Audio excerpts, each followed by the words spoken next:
So I've accumulated a lot of historical stuff in our dining room I suppose, provide some context for the meals and the life we get to enjoy in the year 2020.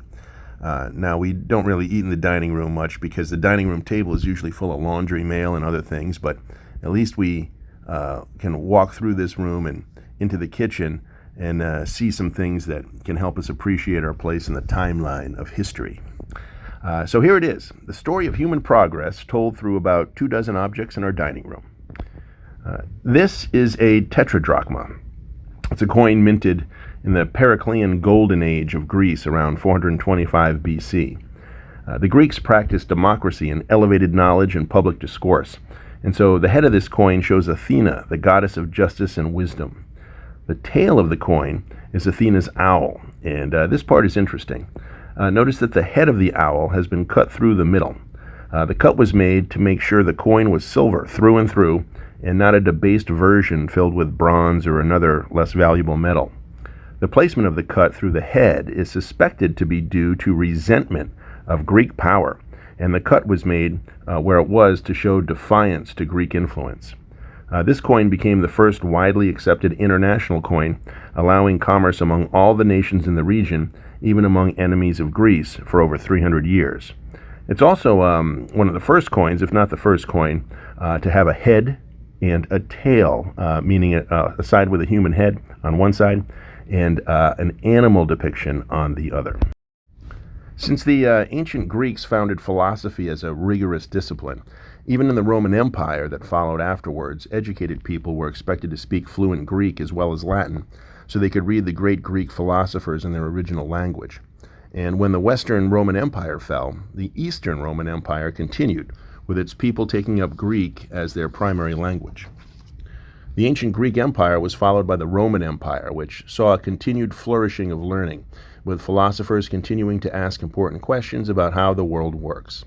Much of this learning was lost during the Dark Ages in Europe, but a book by the ancient Roman philosopher Lucretius, called On the Nature of Things, was rediscovered in a library by a monk in the 1400s. In this book, Lucretius describes a world made up of collections of tiny particles, which we'd later call atoms, and how living things that better adapt to their environments are the most likely to survive into the future. Here's a 1714 publication of the then rediscovered book by Lucretius, which became part of the European Enlightenment and the development of the scientific method that finally continued in earnest the inquiries of the ancient Greeks and Romans. The significance of Lucretius's book, In the Nature of Things, is described in a book called The Swerve. Here we have what's called an astragalus. This one was found in the area of Kiev in the modern Ukraine and was likely used by Vikings in the area at the time. As Peter Bernstein writes in his book Against the Gods, The Remarkable Story of Risk, the earliest known form of gambling was a kind of dice game played with what was known as an astragalus, or knucklebone.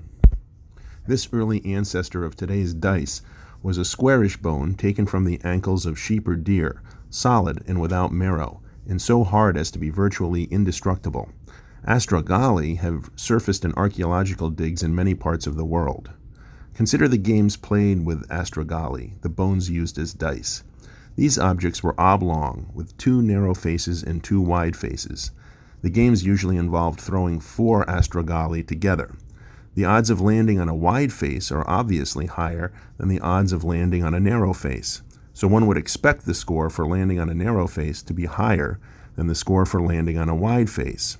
But the total scores received for landing on the more difficult narrow faces, 1 on one face and 6 on the other, was identical to the scores for the easier wide faces, 3 and 4. Though people played these games with insatiable enthusiasm, no one appears to have sat down to figure the odds, unquote. Games have been around for a long time as well, and here's one of a pair of dice from ancient Rome from around 300 AD. It uses the very same dot pattern we use today, not Roman numerals. Now, these early dice were crudely made, and the edges of their sides weren't uniform, so the chances any particular number would come up wasn't precisely equal. But as the production of dice became more uniform during the Middle Ages, when dice-making guilds standardized the size, shape, and weight of dice, people began to finally notice and appreciate the mathematics of precise probability. One of those peoples was Girolamo Cardano, an Italian Renaissance scientist and chronic gambler, who wrote a book around 1564 that first set out the laws of basic probability as we know them today, including how 1 over 6 times 1 over 6 defines the odds of the same number coming up on both sides of a dice when thrown. You can read more about how the history of games spurred knowledge and innovation in Stephen Johnson's excellent book, Wonderland. In November 1693, a fellow named Samuel Pepys, who had been the Secretary of the British Admiralty and was later elected as President of the Science-Oriented Royal Society, wrote to Isaac Newton himself to ask him how to calculate various gambling odds. Newton obliged and showed Samuel Pepys that he was a lousy gambler.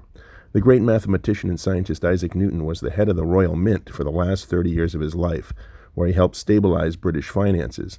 But he ended up losing a lot of money by investing in the infamous South Sea Company, a joint stock company established in 1713 that was granted a monopoly on the British slave trade between the islands of the South Seas and South America. There was wild speculation in shares of the company fueled by corrupt trades, and the giant investment bubble collapsed in 1720. Newton himself owned some original South Sea Company stock and reportedly said he, quote, could calculate the motions of the heavenly stars, but not the madness of people, unquote. The South Sea Company survived in various forms for many years afterward, and by 1726 it was involved in Arctic whaling. On July 18th, 1726, a John Boddington distributed around London a bunch of small printed notices. Now this is one of them, an actual original, that reads, quote, lost or mislaid on Saturday last, in or about the South Sea Annuity Office, 2 South Sea September bonds, numbered 4301, 4302, for £100 each. If any person will bring them to the bar at Jonathan's Coffee House, Exchange Alley, or to Mr. William Pepys at the Angel in Lombard Street, he's a banker, or to the bar at Nando's Coffee House, Temple Bar, shall have 5 guineas reward. Now, a guinea back then contained about 1/4 ounce of gold, and no questions asked. And then he also adds NB. Now, that's short for note well in Latin. The payment is stopped. So what he's saying is, hey, I mislaid these things. If you stole them, give them back to me. I'll give you a reward. I won't ask any questions. And by the way, if you try to cash in the bonds, you're not going to get paid because I already went to the office and told them they were stolen. Well, this little leaflet contains a lot of references to some of the most famous coffee shops in and around Exchange Alley in London, where early stock trading first started, including Jonathan's Coffee House, which saw the most intense trading activity, and Nando's, a coffee house on Fleet Street, popular with the legal profession in nearby courts. Interestingly, the William Pepys mentioned in the leaflet was a banker in London, and according to this published Genealogy of British Peerage, he was also a descendant of Samuel Pepys, who I mentioned earlier. William Pepys was the grandson of Samuel Pepys' brother, Richard. A great book covering the early history of stock trading in the South Sea Company is Money for Nothing, The Scientists, Fraudsters, and Corrupt Politicians Who Reinvented Money, Panicked a Nation, and Made the World Rich by Thomas Levinson. Rediscovered Greek and Roman ideas and new ones that arose from the Enlightenment spread around the world during the Age of Navigation, in which European powers used the latest technology to navigate ships across the Atlantic Ocean. Here's a page from the 4th book of a much larger volume called The English Pilot, published around 1750 by the Mountain Page Publishers, which included hundreds of navigational entries to help ship captains find their way around the world. This entry shows the latitudinal and longitudinal coordinates of the Gulf of Mexico and what to look for as your ship approaches.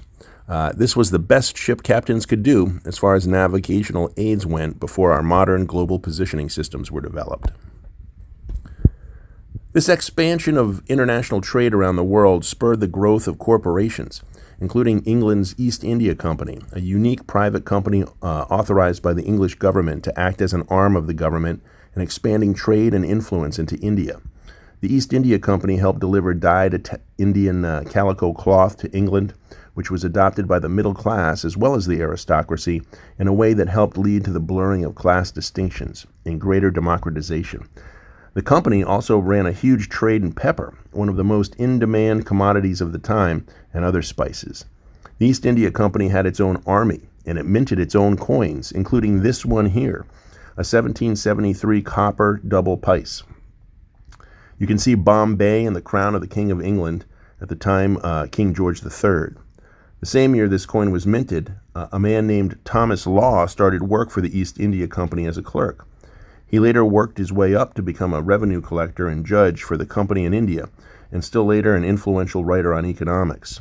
He was one of the first prominent people to move into a house in Washington, D.C., in the southwest waterfront section in 1796. The house still exists today. Also, the same year this coin was minted, Warren Hastings was appointed Governor General of India, a new position that had been created to improve the administration of British India.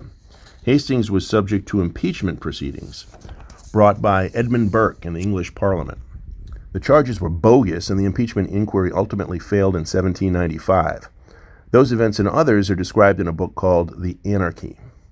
That attempt to impeach Hastings was noticed by the founding fathers of the new United States of America and referenced at the Constitutional Convention called to draft the U.S. Constitution, which included its own impeachment provisions. One of those founding fathers was Oliver Ellsworth, a delegate to the Constitutional Convention from Connecticut, and one of only 5 members of the Committee on Detail, which revised drafts of the Constitution for the convention delegates. During the Revolutionary War, Ellsworth was in charge of approving payments to Revolutionary War soldiers from Connecticut, and this is one of the pay authorizations he signed in 1777 for a Captain Jonathan Brewster, who served under Colonel Jedediah Huntington from my hometown of Norwich, Connecticut. Oliver Ellsworth was the principal drafter of Article 3 of the Constitution, the part of the Constitution that established a federal judicial system in the Supreme Court. Ellsworth served as one of the first 2 senators from Connecticut and was the principal drafter of the federal statutes enacted during the first Congress, establishing the federal judiciary, creating federal crimes, and setting the rules for the federal courts. A description of Ellsworth's contributions to the founding of America can be found in this Law Review article.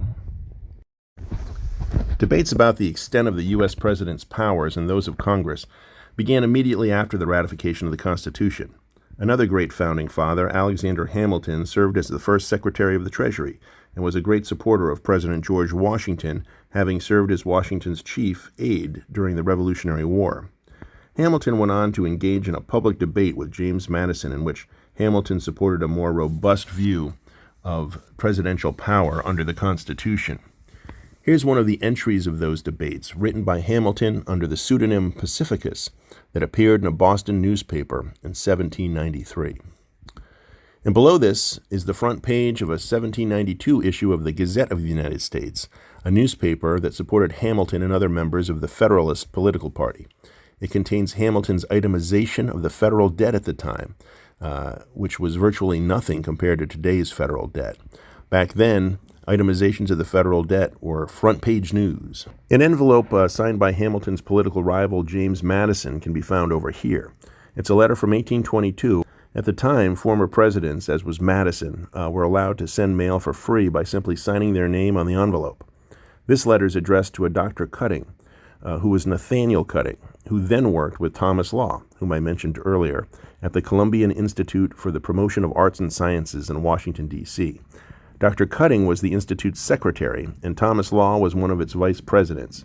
Madison's letter that was in this envelope was dated December 7, 1822, and in it Madison states Dr. Cutting had forwarded to him a piece written by Thomas Law at Thomas Law's request.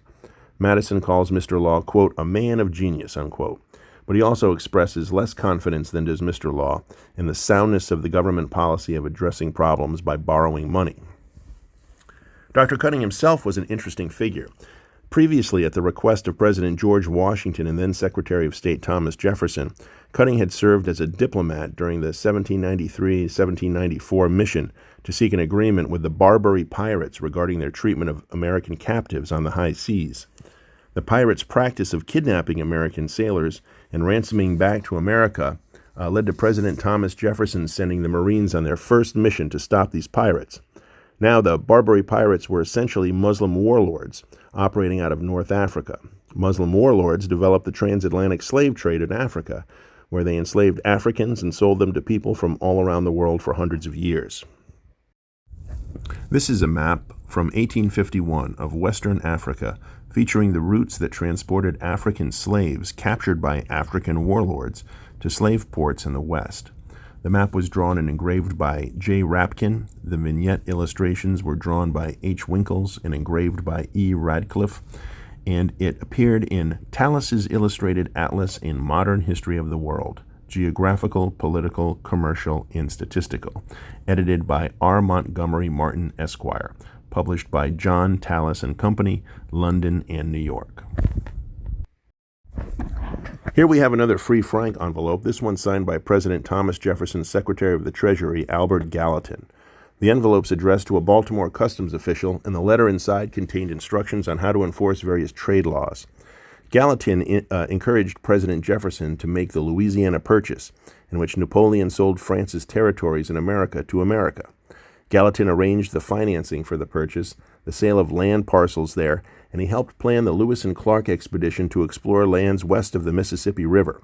The Louisiana Purchase led to debates about whether the new states in the purchased territory would allow slavery or not, which in turn led to the Civil War. A good book on Hamilton and Gallatin's influence on America's finances early in its history is called The Founders and Finance. But before we get to the Civil War, let's look at some examples of the great leaps in technology that were occurring between the middle of the 1700s and the middle of the 1800s, a period known as the Industrial Revolution. Madison, Ellsworth, and Hamilton would have written under the bright, clear, and relatively odorless and clean burning light of whale oil lamps like this one, made by the Boston and Sandwich Glass Company in New England.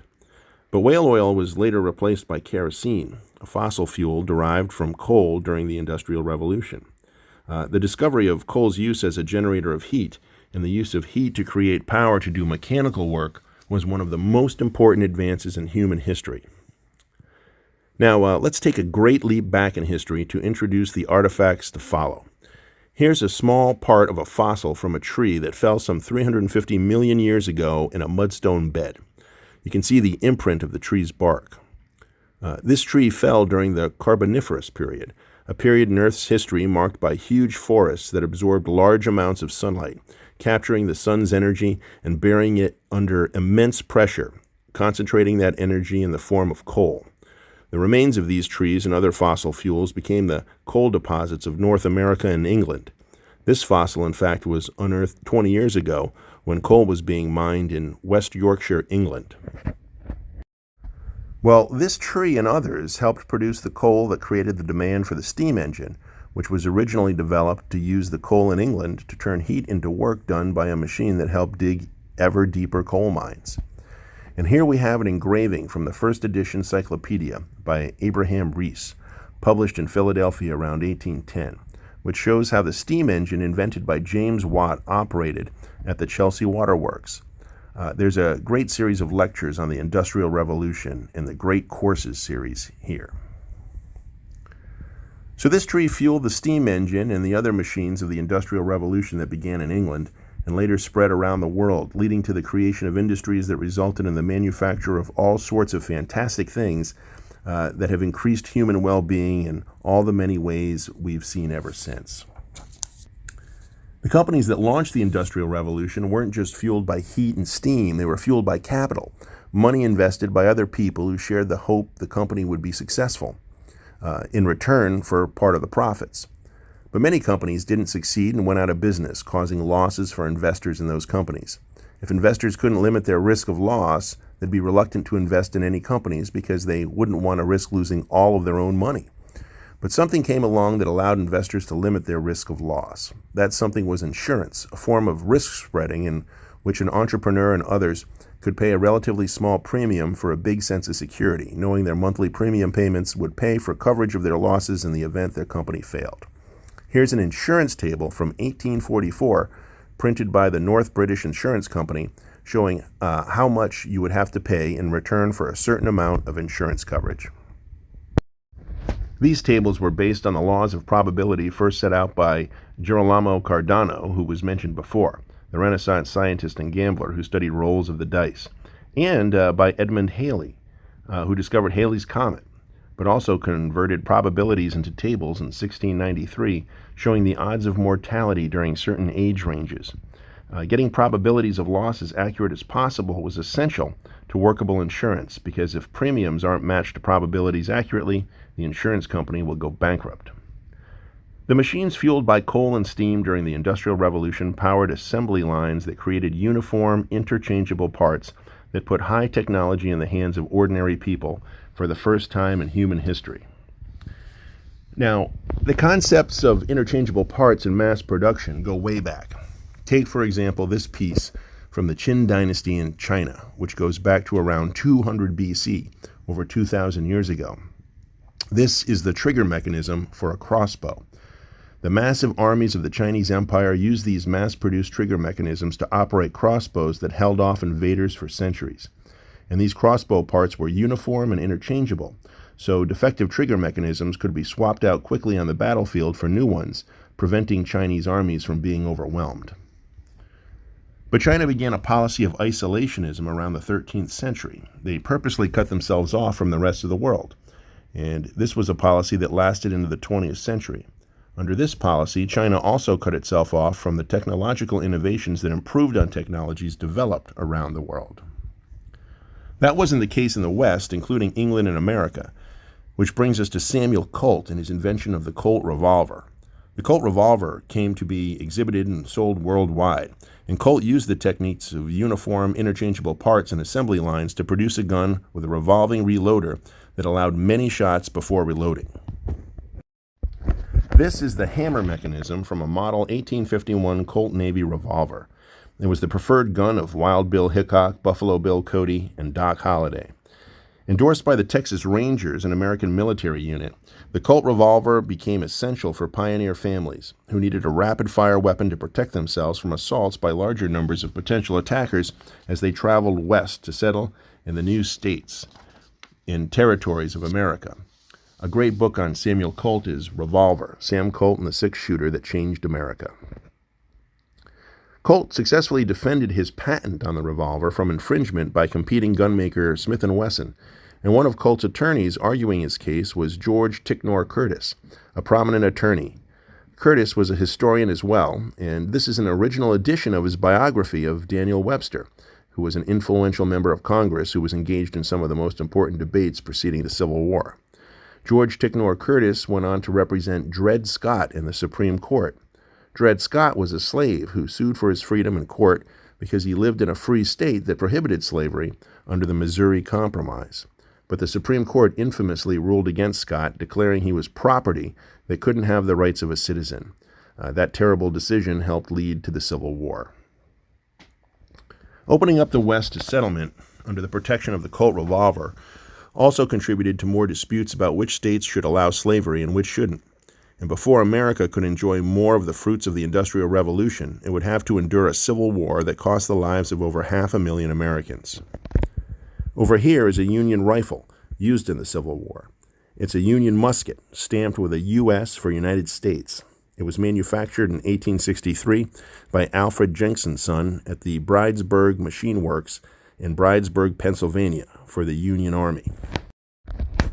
And here's what's called a William Ellery pocket watch. In the 1850s, watchmakers at what would become the American Watch Company of Waltham, Massachusetts, developed the world's first machine-made watches. They completely redesigned the watch so that its parts could be assembled from interchangeable parts made on specialized machines invented just for that purpose. You can see some of the small and intricate parts of the watch through the back here. During the Civil War, Waltham's watch factory designed and mass-produced this low-cost watch called the William Ellery model. Previously, pocket watches were so expensive only the wealthy could afford them, but this William Ellery watch sold for an astonishingly low $13, and they became extremely popular with Union soldiers. The story of this and other inventions, including others we'll see later, is told wonderfully by Stephen Johnson in his book and accompanying television series, How We Got to Now. Here's an 1812 edition of William Scott's Lessons in Elocution, a popular instructional reader containing examples of great writing and great speeches. This is the very same book that so influenced Abraham Lincoln in his youth and throughout his life. As Michael Gerhard writes in his book, Lincoln's Mentors, The Education of a Leader, besides the poems he encountered and the readers he had at school, Lincoln would have come across poetry in William Scott's Lessons in Elocution, another of the books that his stepmother had brought into their home. Around 1825, Lincoln began to read the Scott collection closely, which included Shakespeare, a writer who, along with Robert Burns, Lincoln quoted frequently throughout his life. The Union won the Civil War under the leadership of Abraham Lincoln. This is a letter written by the man who had moved the unanimous nomination of Abraham Lincoln for president at the 1860 Republican National Convention. His name was William Evarts.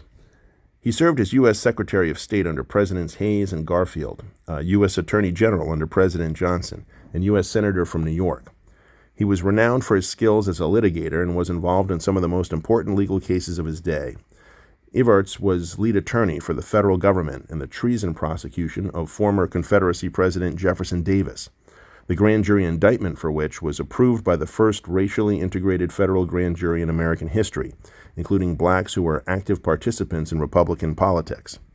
Evarts was also chief counsel for President Johnson during his impeachment trial, which ended in Johnson's acquittal. Evarts was the first president of the New York City Bar Association, a position he held when he wrote this letter. Evarts later became a senator from New York and was the chief sponsor of the Judiciary Act of 1891, also known as the Evarts Act, which created the United States Courts of Appeal, completing the modern structure of the federal judiciary following the lead of Oliver Ellsworth, who was mentioned earlier. Evarts led the American fundraising effort for the pedestal for the Statue of Liberty. He gave a speech immediately preceding the unveiling of the statue on October 28, 1886.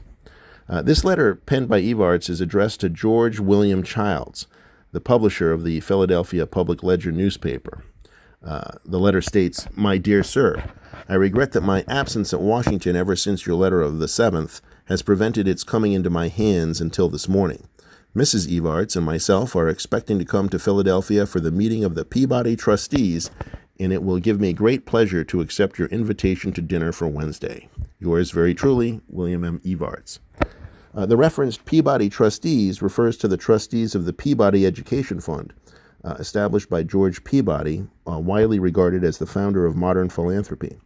The Peabody Education Fund funded education in the poorest areas of the United States. Peabody also funded, among other things, the Yale Peabody Museum of Natural History and the Harvard Peabody Museum of Archaeology and Ethnology. Now, next we have an eyeglass lens from a pair of glasses produced at the American Optical Company in the early 1900s. The rim of the frames was stamped with AOC 072, and the lens is marked with AO for American Optical. The company was located in Southbridge, Massachusetts, and was a major producer of standardized glasses.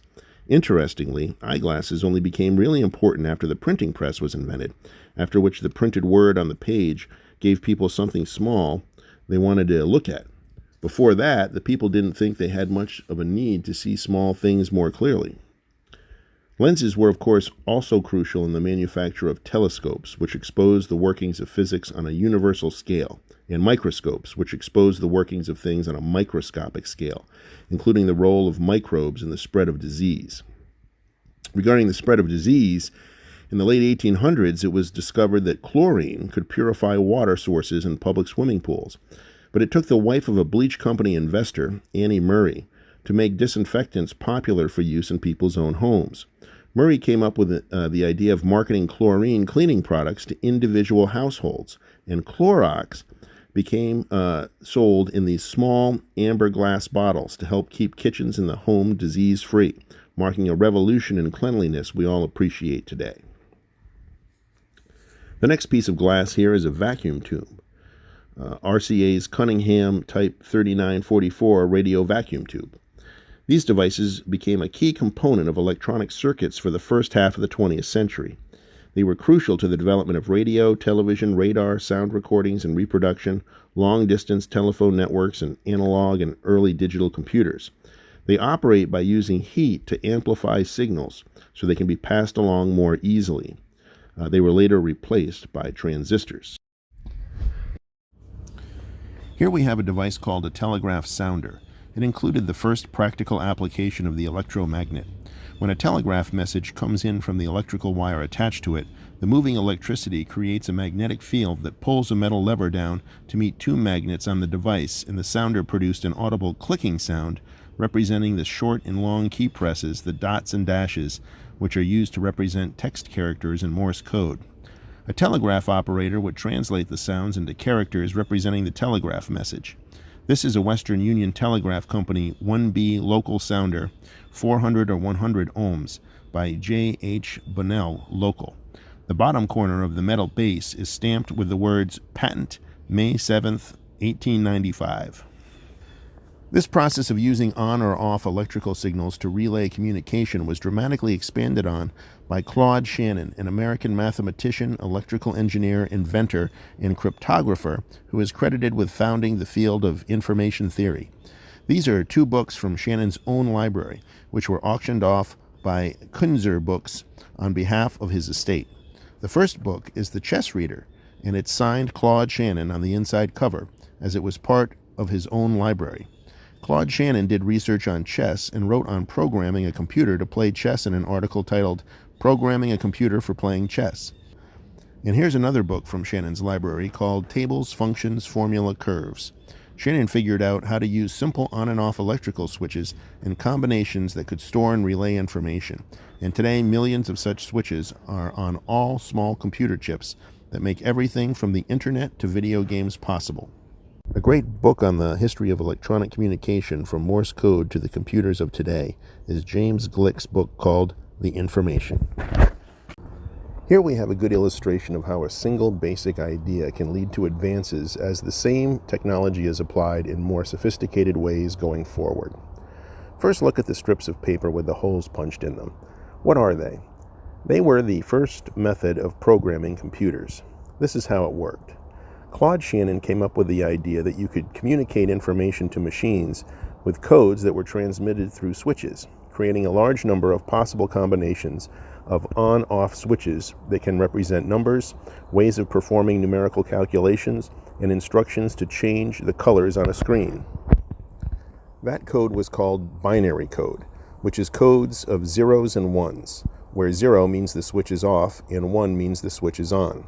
The two paper strips with the holes punched through them would run under a series of metal pins, and where there was an opening, the pin could poke through and complete a circuit, turning a switch on.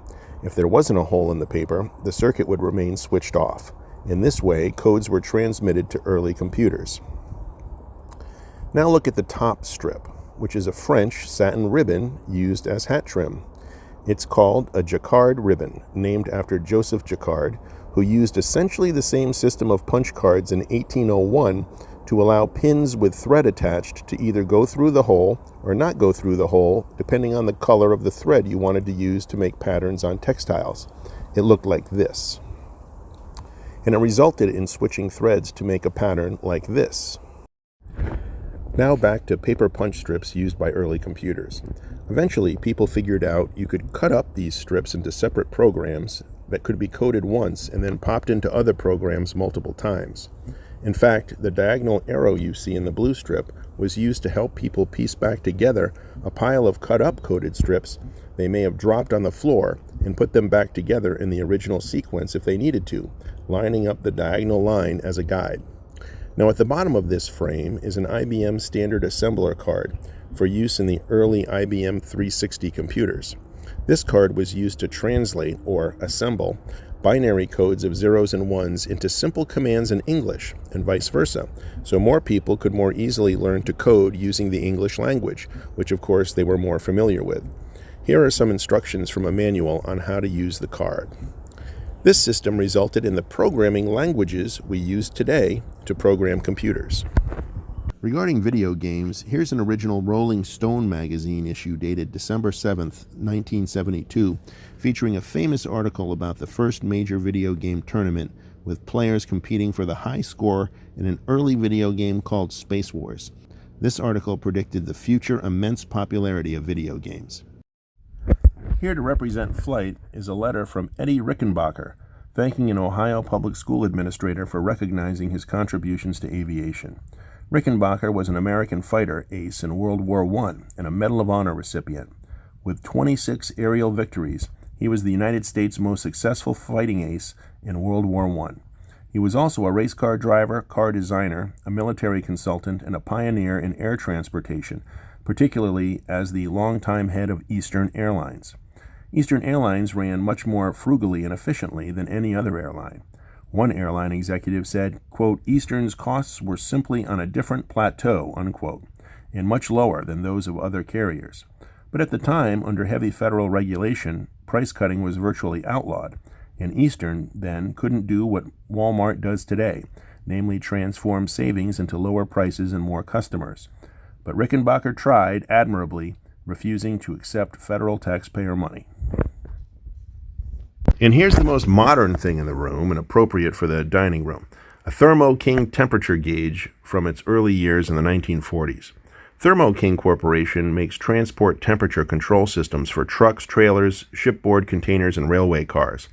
The company pioneered the refrigerated transport of food, allowing people to eat better and with more variety than ever before, regardless of season, by creating a farm-to-fork cold chain that allowed foods to remain good to eat after being transported long distances. The company also invented the first portable refrigerators that were used to feed troops stationed overseas in World War II. Thermo King's products made possible large supermarkets in the modern restaurant industry. The history of the next three items are well described in Charles Fishman's book, One Giant Leap, which describes the technology that went into the first manned mission to the moon. A fellow named Charles Doc Draper worked at the Massachusetts Institute of Technology, and during World War II, he and his colleagues worked on the problem of providing accurate gun sights to protect Allied warships from incoming enemy aircraft. As described in the book One Giant Leap, quote, "Aiming an anti-aircraft gun at an attacking airplane was a complicated problem. The ship it was mounted on was moving and also crashing through waves. The gun doing the shooting was vibrating furiously, and the attacking airplane was moving. The anti-aircraft guns the British and Americans used at the start of the war proved incapable of protecting their ships because gunners couldn't get them aimed fast enough. Draper's team at MIT, working with Sperry Gyroscope, developed a legendary piece of equipment called the Mark 14 gun sight, which took all the motions into account and automatically smoothed and adjusted the gun. So a gunner sighting incoming aircraft through the Mark 14 was in fact aiming where the plane would be seconds later when the bullets arrived." This is an actual manual for soldiers on how to operate the Mark 14 gun sight. Reading from the book One Giant Leap again, quote, "The Mark 14, said one World War II U.S. Navy gunnery officer, did 4 hours of differential calculus in a split second. The gyroscopic gun sight, which was kept secret until just before the war ended, was so innovative and so successful that Sperry made 100,000 of them, which were widely installed on U.S. and British Navy warships and were credited with saving ships and thousands of lives from attacking German and Japanese aircraft. The key elements in the Mark 14 were gyroscopes, sophisticated spinning devices that looked like a child's top. One of the people Draper worked with at Sperry Gyroscope during World War II was Jim Webb, the future head of NASA, who was young but already a senior executive at Sperry. The culture at the MIT Instrumentation Lab was a pure Draper creation, a setting for training graduate students and future engineers, mixing math and physics along with advanced engineering and manufacturing to create new tools that applied advanced science to solving hard problems with real technology. That's what the Mark 14 gun sight had been. That's why Draper had a pilot's license and a plane, so he could go up in the air and see and feel the problems of flight firsthand. Draper and his students and colleagues were working on the idea of what Draper called, quote, "navigation inside a box," unquote. That was inertial navigation. The idea, the theory, had been around for a couple decades. The German V-2 rockets had used gyroscopes to help with their guidance, and the creator of those V-2 rockets, Wernher von Braun, had come to the U.S. with his team after World War II. But it was Draper and his students and colleagues who figured out how to design and build the sophisticated technology and knit it all together to make inertial navigation a reality. That became Draper's focus after World War II. And here's a 1971 instruction manual study guide for how to operate the inertial navigation system on a DC-8 plane run by the Flying Tiger fleet. The Flying Tigers were the first scheduled cargo airline in the United States and a major military charter operator during the Cold War era for both cargo and personnel. The airline was bought by Federal Express in 1988 and used to ship packages everywhere. Reading again from the book One Giant Leap, quote, "For Charles Draper, the science was clear. Inertial navigation would work. The equations proved it. What stood in the way was the quality and precision of the instruments necessary to do the measurements, the gyroscopes themselves. It was the perfect example of how the application of advanced science often required pushing forward the state-of-the-art of manufacturing as well." Dissatisfied with the quality of the workmanship he could get, he recruited watchmakers from Waltham Watch. That's the same watch company that made the William Ellery watch discussed earlier. Those people were skilled at precision work with tiny components. Draper imposed an early form of clean room techniques in the areas where the gyroscopes were made. Workers wearing shoe covers and head covers, women forbidden to wear makeup while assembling the gyroscopes, because of the dawning realization that something as small as a hair or a spot of dirt or makeup could ruin the functioning of the sealed gyroscopes, which spun at 12,000 RPM. It was the result of that work that became the huge inertial measurement unit installed in the back of MIT's B-29 bomber for a secret flight in 1953. The Superfortress took off at 8:25 a.m. on Sunday, February 8, 1953, and flew for 13 hours and 6 minutes, 2,590 miles, across the width of the country, on its own, without any assistance from Draper's chief pilot, Charles "Chip" Collins, until it was time to land at Los Angeles International Airport. Remarkably, when the plane and the new inertial navigation system encountered the 100-mile-per-hour jet stream passing over Lake Mead in Nevada, it adjusted to compensate in a series of maneuvers that the crew found baffling. The jet stream was little understood at the time, but that turned out to be just right. After more than 13 hours in flight, the plane was just 10 miles off course as it approached LAX, 10 miles out of 2,590 flown. The B-29 flight was so significant a milestone in advanced navigation that when the U.S. government finally allowed Draper to talk about it in April 1957, that one 4-year-old airplane flight made front-page news across the nation. "Devices guide planes across U.S. without help of outside objects," was the New York Times headline. The Washington Post was more expansive. "New jamming-proof gyropilot guides any kind of aircraft anywhere on Earth." Draper himself described inertial navigation for the ordinary public by way of metaphor. Quote, "An inertial system does for geometry what a watch does for time," unquote. The inertial navigation system, of course, was essential to the first manned mission to the moon, guiding the lunar lander down to its proper spot for landing. Now here are 3 Fairchild UL-923 micrologic integrated circuits. These were integral to NASA's project of manned missions to the moon as well. If you could strip off the top of these integrated circuits, here's what you'd see. Now let's read again from Charles Fishman's book, One Giant Leap. Quote, "Although MIT could ultimately buy 1 million integrated circuit chips for Apollo, an extraordinary volume in the 1960s, that was still a tiny amount. MIT would build only about 70 computers altogether, and it would build only 20 that would fly with astronauts in space. The million chips were enough for roughly 200 computers.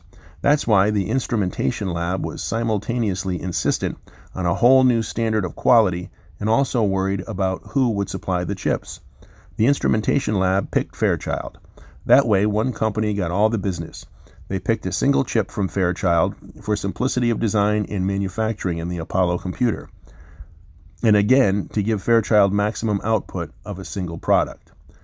They specified that the same chip had to be used in the ground support and testing equipment at MIT and NASA facilities.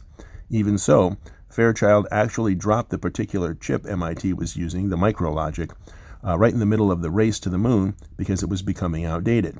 but it was picked up and sustained by Philco Corporation until the Apollo computers were finished.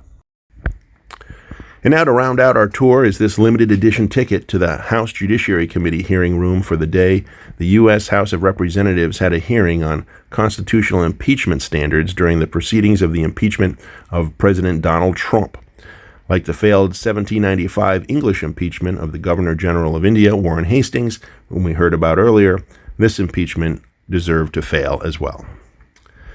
So that brings us to the end of our dining room history tour. As you can see, the story behind lots of these small things can add up to a pretty grand narrative of human history. And there's always more to add. Hope you enjoyed the tour.